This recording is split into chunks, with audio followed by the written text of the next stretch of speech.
Okay વિદ્યાર્થી મિત્રો, આજે 12મા ધોરણના કેમિસ્ટ્રીના ચોથા પ્રકરણમાં આજે 8મો લેક્ચર. આમ તો પ્રથમ ક્રમ અને શૂન્ય ક્રમની પ્રક્રિયાનો અર્ધાયુ સમયનું સૂત્ર મેં તમને લખાયું. આજે મારે તમને એને રિલેટેડ જે દાખલા છે ગણાવવાના છે અને પછી આપણે આગળ વધવાનું છે. મિત્રો, ખાસ અગત્યનો દાખલો આજે હું ગણાવવાનો છું, કારણ કે ઘણી બધી વાર આ દાખલો આપણે ગણી શકીએ. 3 માર્કમાં પૂછાય તો બહુ લાંબો કરી નાખીએ, પણ 1 માર્કમાં પૂછાય કે નીટમાં પૂછાય ત્યારે આપણે એનો જવાબ ટૂંકમાં આપી શકતા નથી. તો એવા એક દાખલાની આપણે વાત કરીશું.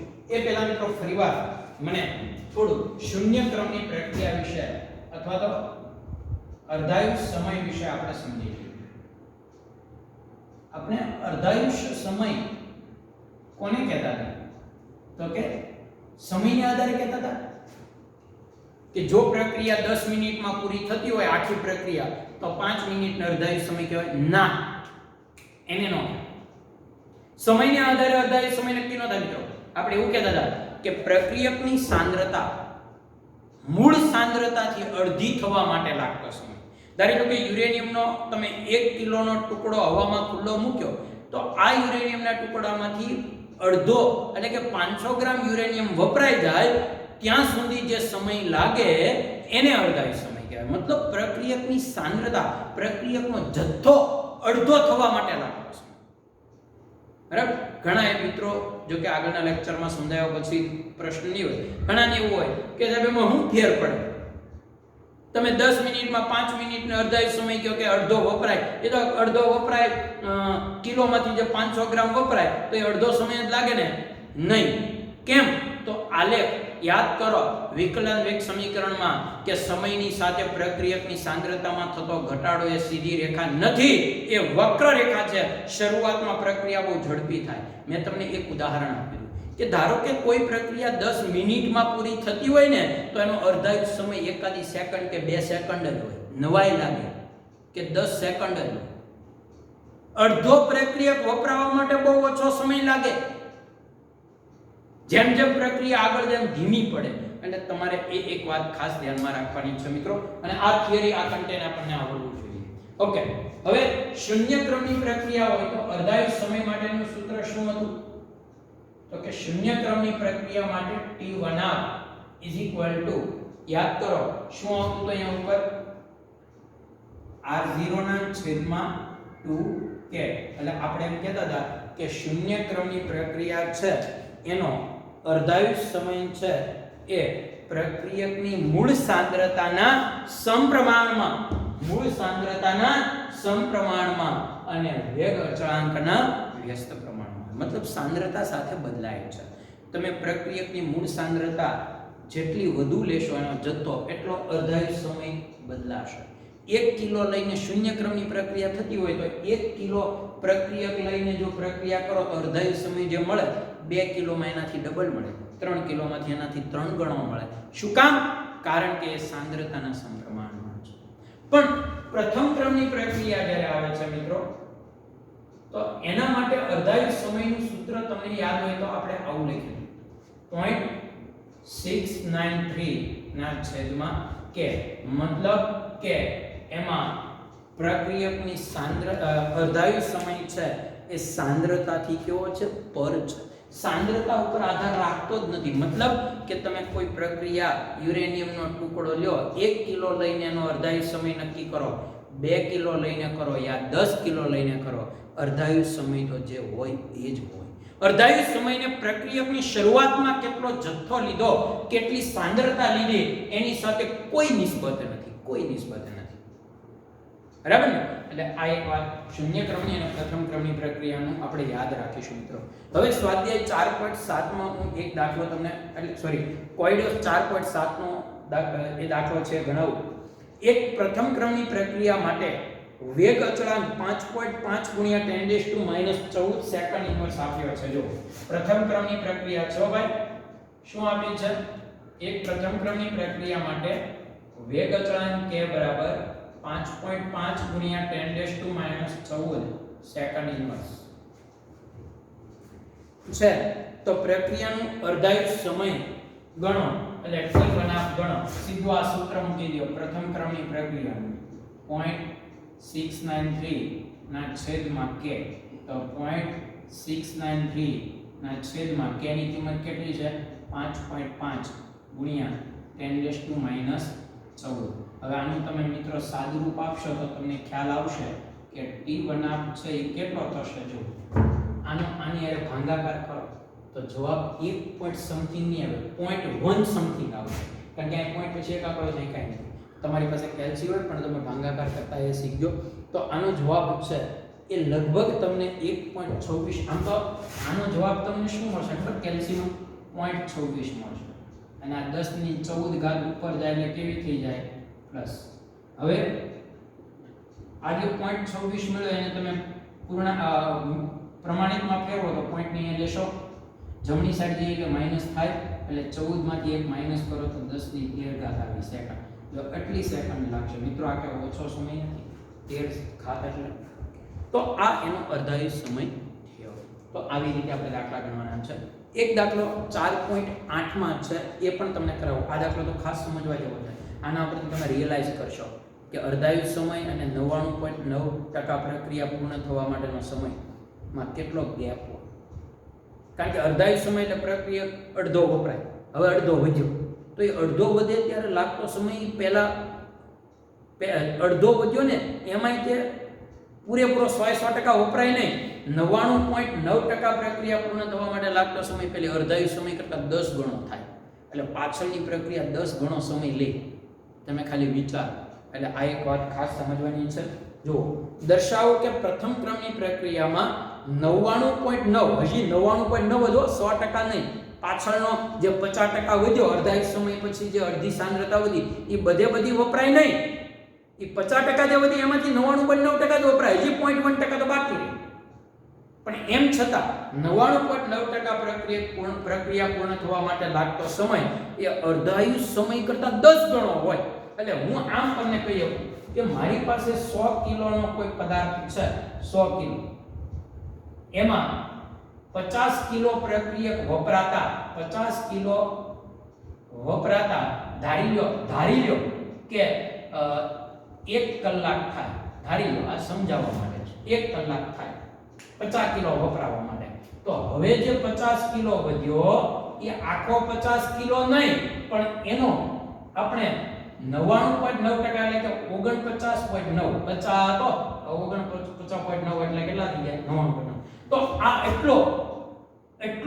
એટલા કિલો વપરાતા લાગતો સમય આ 1 કલાક લાગે પહેલો 50 કિલો, પછી 49.9 કિલો વપરાતા આના કરતા 10 ગણો સમય એટલે 10 કલાક લાગે. 10 કલાક લાગે છે. એ પૂરેપૂરો 50 તો એ નથી વપરાવાનો, 49.9 જ વપરાવા માટે. તમને તો એટલે હવે તો 0.1 જ છે ને, એન્ડ જ નથી. એ 0.1 વપરાતા બીજી પાછી 15 કલાક લાગશે. તમારી જાણ માટે કહી દઉં. કારણ કે જેમ પ્રક્રિયકની સાંદ્રતા ઘટે એમ પ્રક્રિયાનો વેગ અત્યંત ઘટે છે. બરાબર? તો આ 10 કલાક લાગે, 10 ગણો સમય લાગે. હવે આને મારે પ્રેક્ટિકલી સાબિત કરી દેવું છે કે અર્ધાયુષ સમય એટલે પ્રક્રિયકની સાંદ્રતા અડધી વપરાતા લાગતો જે સમય હોય એ 99.9% પ્રક્રિયા પૂર્ણ થતા લાગતા સમય એના કરતા 10 ગણો સમય છે. બરાબર?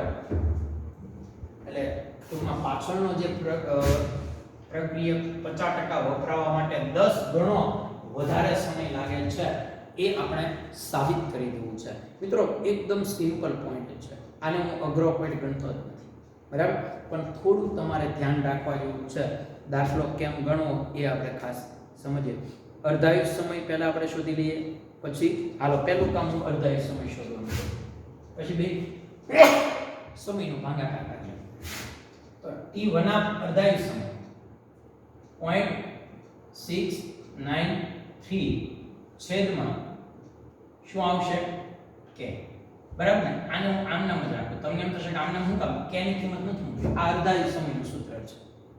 બરાબર? અડધો ઘટ. હવે મિત્રો 99.9% પ્રક્રિયા પૂર્ણ થાય, 99.9% પ્રક્રિયા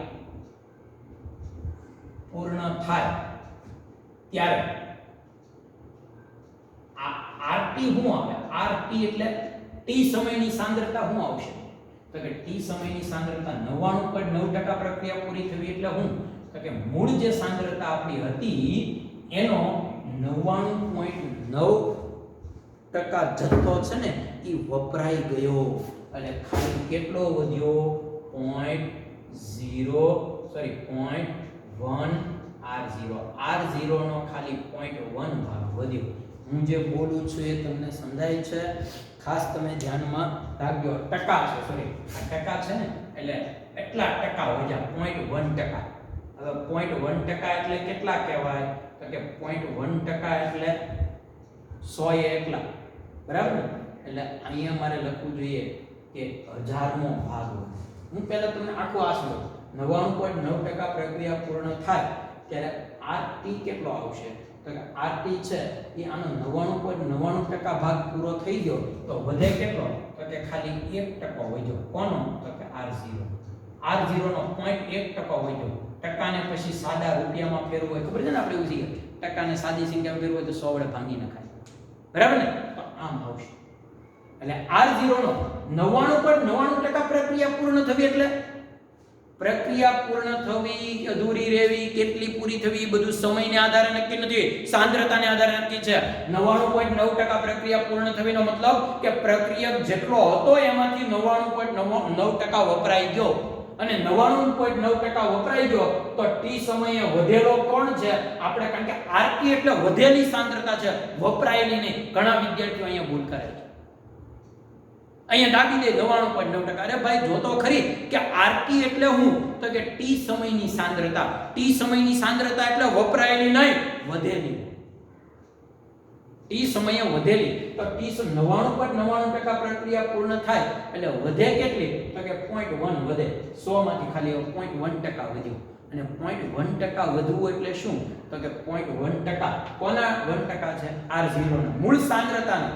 અને મૂળ સાંદ્રતાના 0.1% એટલે મૂળ સાંદ્રતાને 0.1 વડે ગુણી 100 વડે ભાગવું. આ આપણને આવડવું જોઈએ. ઘણા વિદ્યાર્થીઓ પછી આવું લંબાવી નહીં કરે. ટેક્સ્ટ બુકમાં આમ જ આપ્યું કે RT કેટલો વધે? તો કે R0 જે હતો ને એનો ઈ 99.9% જેટલો વપરાઈ ગયો. 99.9 આ R0 નો એટલો ભાગ વપરાણો. હવે ટકાને રૂપિયામાં ફેરવવો હોય સાદી સંખ્યા એટલે 100 વડે ભાંગવું, એ એટલો વપરાઈ ગયો. પછી આવું લખે કે R0 હવે આ 100 વડે ભાંગવું એટલે શું થાય? તો કે 0.999 અને R0 આમ લખે. પછી પાછા શું કરે ખબર? એ કે R0 કોમન કાઢે. પછી અહીંયા R0 કોમન નીકળે 1 વધે અને અહીંયા વધે 0.999. એટલે હવે 1 માંથી 0.999 બાદ કરો એટલે 0.001 R0 આમ લખે.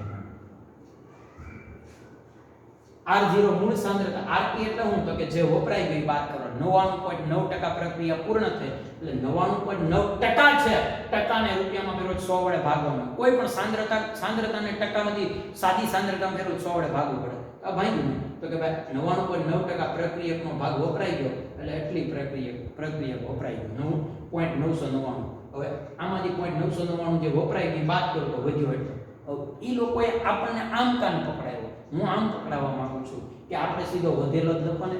99.9% વધ્યું, વપરાઈ ગયો તો વધ્યો કેટલો? 100 માંથી 0.1%. 0.1% વધ્યો એટલે કોના 0.1%? R0 ના. તો R0 ના 0.1% એટલે શું? તો કે R0 ને 0.1 વડે ગુણી 100 વડે ભાગી નાખો. હવે તમને પૂછે કે હજી ક્યાં છે ભાગી જવું? મળી ગયું. 100 વડે ભાગી નાખો એટલે અહીંયા આવશે 0.001 ભાગાકાર. ઓકે. અને હજી આને તમે આગળ લખો તો આને 10⁻³ કહેવાય. શું કહેવાય એને? 10⁻³ મિત્રો આ બધું આપણને આવડવું જ જોઈએ. સાદુરૂપ છે. સમજો પ્રશ્ન કે RT એ વપરાયેલો પ્રક્રિયક નથી લેવાનો, વધેલો લેવાનો છે. આ જો ભૂલ કરશો તો આ કોઈ દિવસ દાખલા નહીં આવડે. RT એટલે વધેલી સાંદ્રતા ને. ઓકે.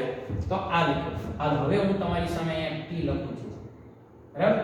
T અહીં હું લખું T 99%. કેમ આમ લખ્યું?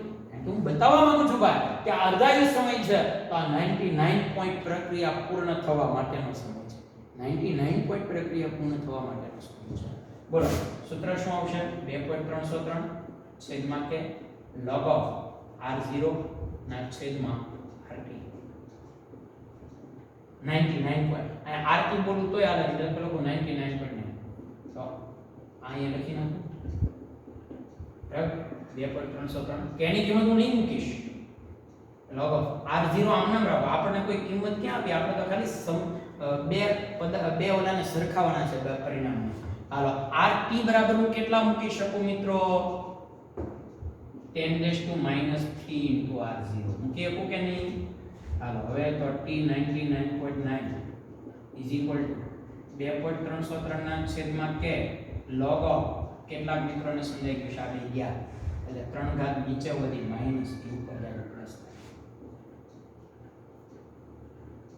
ઓકે 2.303 ના છેદમાં k મિત્રો આનો જવાબ આવશે 3. ખબર છે ને 10 ની ઘાત હોય તો ઈ ઘાત ઈ જેનો log આવે, તો t 99.9 is equal to આનો ગુણાકાર કરો તો 6.909 આવશે અને અપૂર્ણાંક આવશે. બરાબર. હવે આને હું પરિણામ નંબર 2 કહું. હવે પરિણામ 1 અને પરિણામ 2 નો ભાગાકાર કરું છું, કારણ કે મારે બે વચ્ચેનો સંબંધ લેવો છે ને મિત્રો. હાલો તમે 2 નો 1 વડે ભાગાકાર કરો, ઊંધું લખો તો હાલશે.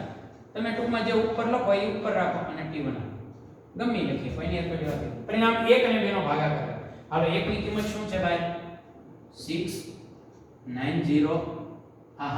909 ના છેદમાં શું છે?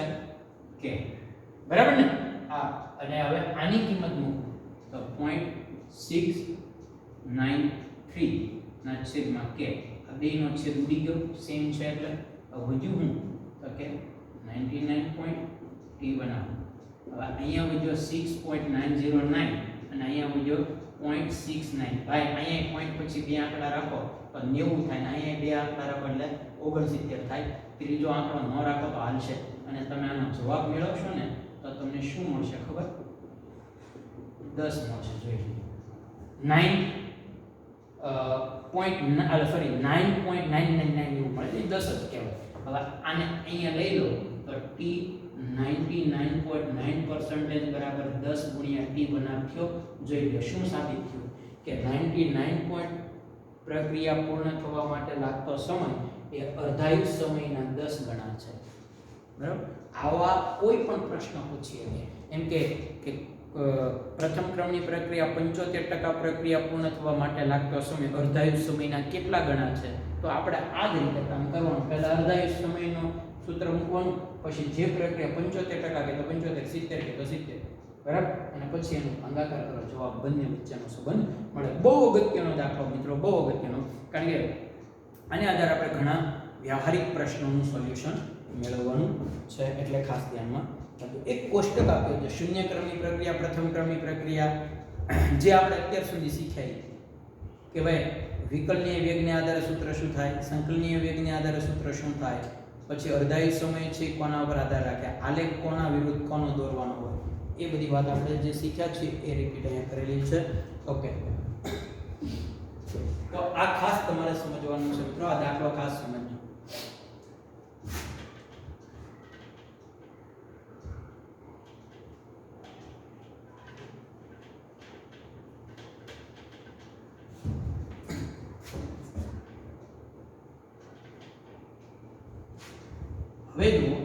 હવે હું તમને એક નવી થિયરી સમજાવું છું.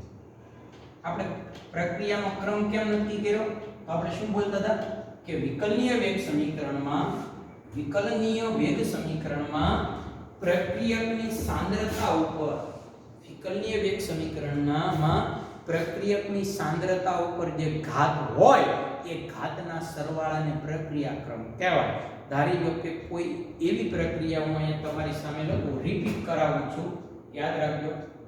N2O5 છે, એમાંથી આપણે હમણાં લીધું તો N2O4 વત્તા O2 છૂટો પડે અને આનું વિકલનીય વેગ સમીકરણ આવું બને, વેગ k N2O5. બરાબર. પછી અહીંયા 2 છે તો અહીં 2 નો આવે, કારણ કે મેં ભાર દઈને રાગડા તાણી બોલેલો છું કે મોલ તત્વયુગ્મિતીય મોલની સંખ્યા એ ઘાત હોઈ શકે કે નહીં હોઈ શકે, એ બેને કોઈ નિસ્બત નથી. બરાબર. આ તો આપણે સૂત્રમાં સૂત્રને તત્વયુગ્મિતી રીતે સરખું કરવા માટે મૂકેલી સંખ્યા છે. એ તો સૈદ્ધાંતિક વસ્તુ છે, આપણે સાબિત કરીએ કે આપણે મૂકીએ કે અહીંયા ઘાત છે, પ્રાયોગિક વસ્તુ છે, પ્રયોગ દ્વારા નક્કી થાય, બાકી નક્કી ન થાય. હું એમ કહું કે આ પ્રથમ ક્રમની પ્રક્રિયા છે, તમારે સ્વીકાર લેવાનું. એના માટે હું કોઈ રીઝન ન આપી, હા હું રીઝન આપી આપું, પ્રક્રિયકો હું આપી દઉં, જુદી જુદી 3 પરિસ્થિતિ આપું. પ્રક્રિયકની સાંદ્રતા ડબલ કરું તો વેગ ડબલ થાય, 3 ગણી કરો તો 3 ગણો થાય, પછી એના પરથી કહું જો મેં ડબલ કરી તો ડબલ જ થયો, એનો મતલબ એ કે 1 ઘાત હશે. ડબલ કરું 4 ગણો વેગ થઈ જાય તો આપણે સમજવાનું કે વર્ગ હશે. ડબલ કરું ને 8 ગણો થઈ જાય તો સમજવાનું ઘન હશે. એટલે આ બધી વાત તમને મેં સમજાવેલી છે આગળ મિત્રો, આ ખાસ યાદ રાખો. તો વિકલનીય વેગ સમીકરણમાં વેગનું સૂત્ર છે, એમાં પ્રક્રિયકની સાંદ્રતા ઉપર 1 ઘાત છે અને 1 ઘાત છે, એટલે આ પ્રક્રિયાને આપણે પ્રથમ ક્રમની પ્રક્રિયા કહેતા. બરાબર? તો આ જે પ્રક્રિયાનો ક્રમ નક્કી કરતા હતા એ આપણે પ્રાયોગિક રીતે નક્કી કરતા હતા. પછી કેટલીક પ્રક્રિયા મેં તમને સમજાવી હતી, એમાં બે પ્રક્રિયકો હોય, અને બેની ઉપર 1 ઘાત હોય, એટલે પ્રક્રિયા ક્રમ આપણે કેટલો લેતા હતા? 2. ટૂંકમાં જેટલા પણ પ્રક્રિયકો હોય વિકલનીય વેગ સમીકરણમાં, એ પ્રક્રિયકો ઉપરની જે ઘાત હોય એનો સરવાળો કરવાનો, એટલે આપણને પ્રક્રિયા ક્રમ મળે. બરાબર? તો આ સંયુક્ત પ્રક્રિયા ક્રમ કેમ મેળવવો એ મેં તમને સમજાવ્યું. હું મિત્રો તમારી સામે એક ઉદાહરણ લેવા માંગુ છું આજે, અને એ ઉદાહરણને આધારે હું તમને બતાવવા માંગુ છું કે ઘણી બધી વાર આપણને દેખાતી હોય એ પ્રક્રિયા નથી હોતી, એની બદલે એનું વર્તન, એના ગુણધર્મો બીજાને લાગુ પડે. આપણને લાગે દ્વિતીય ક્રમની પ્રક્રિયા, પણ હકીકતમાં એ પ્રથમ ક્રમની પ્રક્રિયાના ગુણધર્મોનું પાલન કરતી. બરાબર? એટલે એને આપણે શું કહીએ? હકીકતમાં હોય દ્વિતીય ક્રમની, પણ પાલન પ્રથમ ક્રમની પ્રક્રિયાનું કરતું હોય, એટલે એને આપણે આભાસી પ્રથમ ક્રમ કહીએ છીએ. આભાસી પ્રથમ ક્રમ હોય નહીં પ્રથમ ક્રમ, પણ પ્રથમ ક્રમ હોય ને એવો આપણને આભાસ થાય છે. તો એવું ક્યારે થાય છે? હું તમારી સામે એક ઉદાહરણથી આખી વાત તમને સમજાવવા માંગુ છું. હાલો, અહીંયા લઉં છું ઇથાઇલ એસિટેટ CH3COO C2H5, જેને કહેવાય ઇથાઇલ એસિટેટ.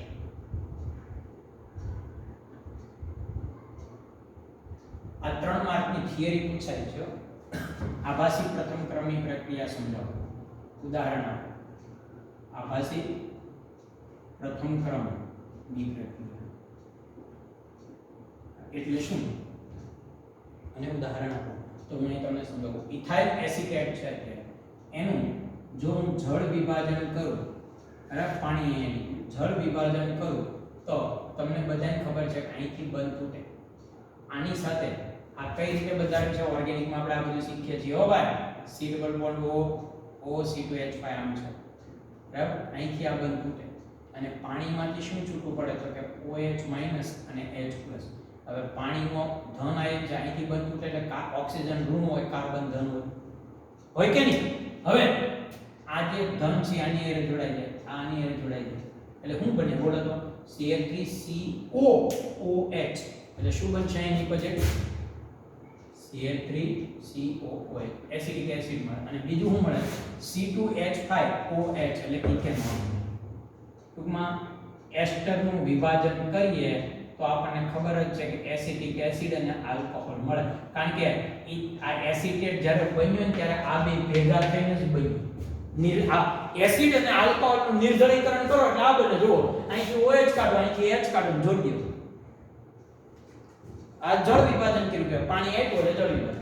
તો આ એક પ્રક્રિયા હું તમને સમજાવવા માંગુ છું. અહીંયા તમે જુઓ તો આ એસિટિક એસિડ મળ્યો અને આ આપણને મળ્યું ઇથેનોલ. બરાબર? તો ઇથાઇલ એસિટેટનું જળ વિભાજન કરીએ તો આપણને એસિટિક એસિડ અને ઇથેનોલ મળે છે. તો મિત્રો આ પ્રક્રિયાના વિકલનીય વેગ સમીકરણ પ્રમાણે, વિકલનીય વેગ સમીકરણ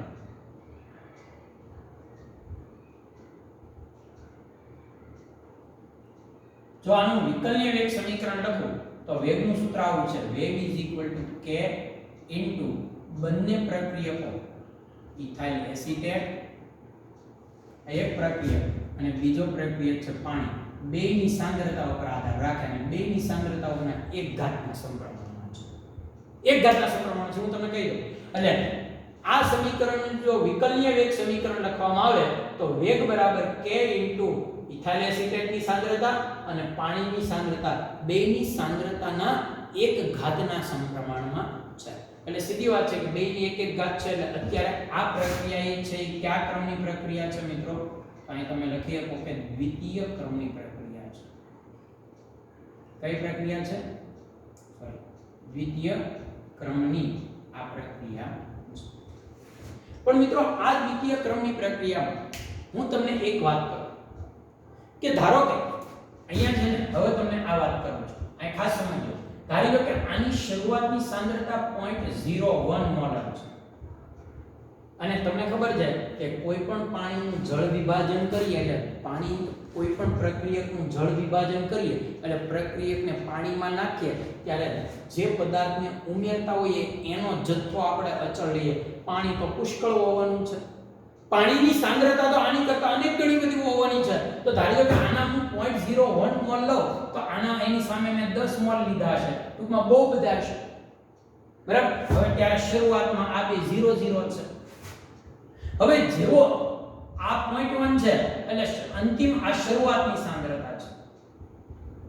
હવે અંતિમ સાંદ્રતા જે આવશે આ બધે બધો આ 100% દ્રાવ્ય છે એટલે બધે બધો ઓગળી ગયો 0 થઈ ગયો બધે બધો પ્રક્રિયા. તો જ્યારે આ 0.01 જોઈ લો, અહીંયા આ 1 મોલ પ્રક્રિયામાં ભાગ લે ત્યારે આનો 1 જ મોલ લે, બેના હરખા લે. તો આ જ્યારે 0.01 મોલ પ્રક્રિયામાં ભાગ લે ત્યારે આ 0.01 જ વપરાય, આ 0.01 વપરાય તો આ 0.01 જ વપરાય.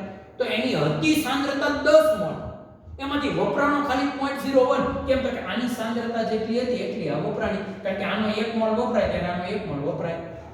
તો આની તો વધુ હતા મોલ, આની સાંદ્રતા ઓછી હતી એટલે આ બધે બધો વપરાઈ ગયો ત્યારે આ એટલે 0.01 વપરાયો ત્યારે આ 0.01 વપરાયો. હવે 10 માંથી 0.01 બાદ કરો એટલે 9.99 થયો. એટલે 9.99 ને તમે લોકો 10 જ કહેવાના છો કે બીજું કંઈ કહેવાના છો?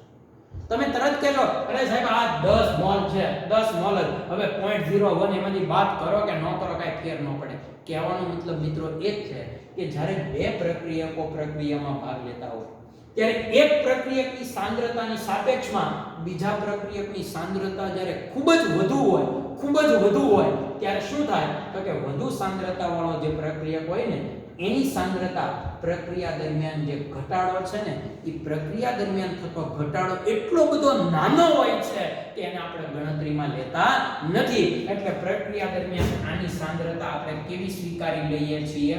અચળ સ્વીકારીએ છીએ. સમજાણું તમને? એટલે બે પ્રક્રિયાઓ યાદ રાખજો. આભાસી પ્રથમ ક્રમની પ્રક્રિયા ક્યારે બને તો કે પહેલા એ દ્વિતીય ક્રમની હોય, પણ પ્રથમ ક્રમની ક્યારે હોય આભાસી પ્રથમ ક્રમ? તો કહેવાનું કે પ્રક્રિયામાં ભાગ લેતા બે પ્રક્રિયકોમાંથી જ્યારે એક પ્રક્રિયકની સાપેક્ષમાં બીજાની સાંદ્રતા ખૂબ જ વધારે લઈ લેવામાં આવે તો ત્યારે વધુ સાંદ્રતા વાળો પ્રક્રિયકની સાંદ્રતામાં થતો ઘટાડો આપણે અવગણી શકીએ, કારણ કે ઘટાડો એટલો નાનો હોય કે આપણે એની સાંદ્રતા અચળ લઈ લઈએ છીએ. અવગણી નાખ્યો ઘટાડો એટલે આપણે એમ જ માનીએ કે એની સાંદ્રતા અચળ છે, બરાબર. અને અચળ સાંદ્રતા હોવાથી આ સૂત્રમાં પાણીની સાંદ્રતા અચળ છે એટલે આપણે એને આ અચળાંક સાથે ગુણી અને નવો અચળાંક મૂકી દઈએ છીએ Ks. અને હવે ખાલી સાંદ્રતા કોની વધે છે? COO. સૂત્રમાં ખાલી આની જ સાંદ્રતા વધે છે. એનો મતલબ એવો થયો કે ખાલી આની ધાત જ નક્કી થાય છે, પ્રક્રિયા ક્રમ નક્કી કરે. એટલે ખાલી પ્રથમ ક્રમની પ્રક્રિયા હોય ને એવું આપણને લાગે. અને ગુણધર્મો પણ એ બધા પ્રથમ ક્રમની પ્રક્રિયાના જ એ પાલન કરતો હોય છે, બરાબર. એટલે હોય દ્વિતીય ક્રમની પણ લાગે પ્રથમ ક્રમની. શું કામ? હવે તમને ખ્યાલ. અને ક્યારે આ શક્ય છે? આભાસી પ્રથમ ક્રમની પ્રક્રિયા ક્યારે શક્ય છે? એક પ્રક્રિયકની સાંદ્રતાની સાપેક્ષમાં બીજાની સાંદ્રતા આપણે ખૂબ જ વધુ લઈ લઈએ ત્યારે આ શક્ય છે, બાકી આ શક્ય નથી. એ પણ તમને કહી દઉં. એટલે આભાસી પ્રથમ ક્રમ કોને કહેવાય એ મિત્રો ખાસ તમે સમજો. બીજા ઉદાહરણ લઉં. ધારી લો કે ખાંડની અંદર પાણીની અંદર ખાંડ ઓગાળો તો પાણીનું પ્રમાણ ખૂબ જ વધુ લો અને ખાંડ ખૂબ ઓછી લો તો ખાંડની સાપેક્ષમાં પાણીની સાંદ્રતામાં થતો ઘટાડો બહુ માઇનોર હોય. એટલે આપણે પાણીની સાંદ્રતાને અવગણી નાખીએ, એના ઘટાડાને અવગણી નાખીએ. અને જ્યારે ઘટાડો અવગણાય ને ત્યારે સાંદ્રતા અચળ છે એમ બોલાય.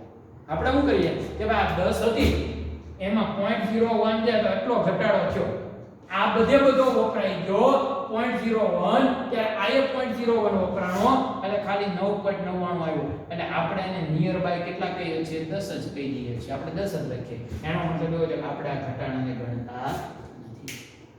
તો ત્યારે આભાસી પ્રથમ ક્રમની પ્રક્રિયા મિત્રો લાગુ પડે છે. તો આ એક વાત આપણે ખાસ ધ્યાનમાં રાખીએ. આજે મેં તમને 2 દાખલા ગણાવ્યા અને આભાસી પ્રથમ ક્રમની પ્રક્રિયા કોને કહેવાય એ સમજાવ્યું. લખાણ સંબંધી જે 2 દાખલા છે તમારે જાતે ગણવાના જ છે, નહીં આવડે તો મને કહેજો, બરાબર? પણ આપણે જાતે એ કરવાના છે, એ જ આપણી એલટી છે. બાકી આભાસી પ્રથમ ક્રમની પ્રક્રિયા મેં જે તમને સમજાવી એ તમારે લખવાની છે.